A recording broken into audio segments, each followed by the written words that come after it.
PSP मनोरंजन films, विधान बाजार, समस्तीपुर। अब ला रेशन के बाद अरे दक्षिण बकरी की लाल खाए नहीं छे की भेगल रे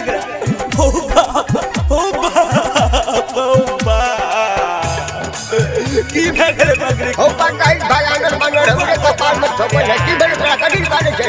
हो बाऊ कोन खेलरिया लगाई जल कैना जर हो बकरी ने खाई छै खर हो बाप हो बाबू कोन खेलरिया लगाई दल कैना जर हो बकरी ने खाई छै खर हो बाप हो बाऊ गाँव से घूमल गेलियै एक दिन शहर हो बकरी ने खाई छ खर हो बाप कहते न दुनिया गला जाते रे बाप विनाश लागल गए बाप के अरे रात में बकरी गैस छड़लक अगर गैस छड़लक तो गैस में चाचा से जगबा नहीं अन्ना तो परमोद भगत से फुकबा दी बुढ़ी में कोनो दिक्कत बात नहीं छै सब ठीक ठाक छै बुढ़ी केतना अच्छा से देखबलियै टॉयलेट डॉक्टर से मंगवलियै केतनो अच्छा से देखबलियै टॉयलेट डॉक्टर से मंगवलियै हो बाबू डॉक्टर से मंगवलियै तय करबे पारी के कारण सुझै नै छोड़ घर हो बकरी ने खाई छ खर हो बाप ओ बाबू कोन खेलरिया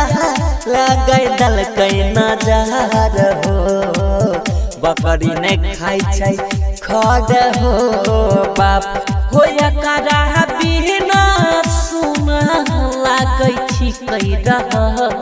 हो बकरी ने खाई छै खर हो आप सुत बुढ़ी भाना बेचना छोड़ अब हम कुछ दिमाग लग बैठियो ओम दादा दादा दादा ओम दादा दादा दादा ए पकड़ा गलो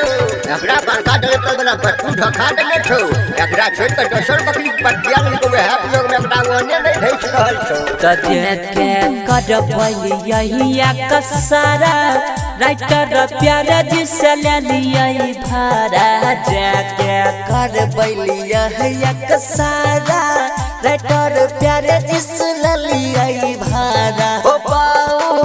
प्यारे से लेलियै भाड़ा पता चललै धोखा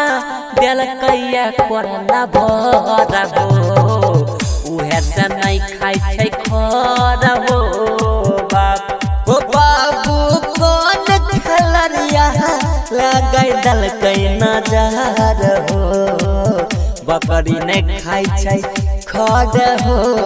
बाप तो प्यारे अर्जुन संदीप लाल नहीं सही पैतन हर हो बकरी ने खाई छै खर हो म्यूजिक बाय प्यारे अर्जुन। पीएसपी मनोरंजन फिल्म्स, विधान बाजार, समस्तीपुर।